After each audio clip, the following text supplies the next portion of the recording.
நேற்று மஞ்சரி தீபக் அந்த சண்டை நடக்கும்போது சௌந்தர்யா வந்துட்டு சொல்லியிருப்பாங்க, வாயை மூடுங்க மஞ்சரி அப்படின்னு சொல்லியிருப்பாங்க போல இருக்கு. உடனே மஞ்சரி வந்துட்டு வாயை மூடுங்கலாம் நீ என்ன சொல்லாத அப்படின்னு சொல்லிட்டு யூ ஷட் அப் அப்படின்னு சொல்லிட்டு மஞ்சரி வந்து சௌந்தர்யா சொல்லியிருப்பாங்க. உடனே சௌந்தர்யா வந்துட்டு நான் பேசாதீங்கன்னு தான் சொன்னேன், நான் வாயை மூடுங்கன்னு சொல்லலை, நீங்கள் பேசாதீங்கன்னு தான் சொன்னேன் அப்படின்னு. உடனே அங்கே வந்துட்டு சிவகுமார், இந்த சிவகுமாருக்கு மஞ்சரினா மட்டும் எங்கே இருந்தால் வீரோ தீரம்லாம் வருமோ தெரியாது, அப்படியே பறந்து வந்துருவார் மஞ்சரி கிட்ட தன்னோட வீரத்தை காட்டுறதுக்கு.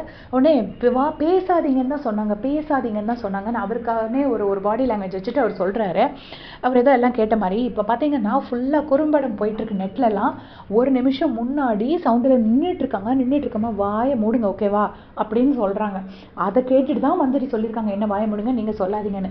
சரி, இதை விட்டாலுமே அதுக்கு முந்தின நாள் நீங்கள் வாயை மூடுங்கன்னு சொல்லியிருப்பாங்க. எப்போ அந்த பொம்மை டாஸ்க் நடக்கும்போது மஞ்சரிக்கும் சௌந்தர்யாக்கும் ஒரு சண்டை நடக்கும்போது அப்போ மஞ்சரி சொல்லியிருப்பாங்க, என்ன வாயை நான் மூடிட்டு இருக்கணுமா திறந்துட்டு இருக்கணுமா நான் பார்த்துக்கிறேன், நீங்கள் உங்கள் வேலையை பாருங்கிற மாதிரி மஞ்சரி ரிப்ளை பண்ணியிருப்பாங்க. ஸோ வாயை மூடுங்கன்னு சௌந்தர்யா சொல்லியிருக்காங்க. இந்த குறும்படத்தையாவது இன்னைக்கு விஜய் சேதுபதி போட்டு காட்டுவாரா? அப்புறம் இந்த சிவகுமாருக்கு என்னதான் பிரச்சனை? மஞ்சரினா மட்டும் அவர் எங்கேருந்து வராரு, எதுக்கு தான் வராருன்னு தெரில. மஞ்சரிக்கு ஒன்று முத்துக்கு ஒன்றுன்னா நீங்கள் அந்த இடத்துல சிவகுமாரை பார்த்துடலாம், கரெக்டாக வந்துடுவார் முத்து ஏதாவது சொல்கிறதுக்கு. ஆனால் முத்து பார்த்தீங்கன்னா பாவம் போல உட்காந்துட்டு சிவகுமாருக்கு சப்போர்ட் பண்ணிட்டு இருக்காரு. பாவம் சிவகுமார் என்ன தீண்டத்தக்காதவரா, அவருக்காக தானே இவர் அதை பற்றி ஒரு வீடியோ போட்டிருக்கேன், முடிஞ்சால் போய் பாருங்கள். சிவகுமார் என்ன தீண்டத்தக்காதவரா, அது ஏன் அவருக்கு மட்டும் அவருக்கு பொம்மை அவர் பொம்மை வின் பண்ணக்கூடாதா, ஜெஃப்ரி வின் பண்ணதுக்கு இவ்வளோ செலிப்ரேட் பண்ணிங்கன்னா சிவகுமார் மனசு எவ்வளோ கஷ்டப்படும் அப்படிங்கிற மாதிரி பேசியிருப்பாரு.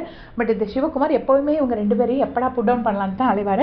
சரி, இப்போ சௌந்தர்யாவோட குறும்படம் விஜய் போடுவாரா போட மாட்டாரா, நீங்கள் என்ன நினைக்கிறீங்கன்னு மறக்காமல் கமெண்ட்ஸில் சொல்லிடுங்க. தேங்க்ஸ்.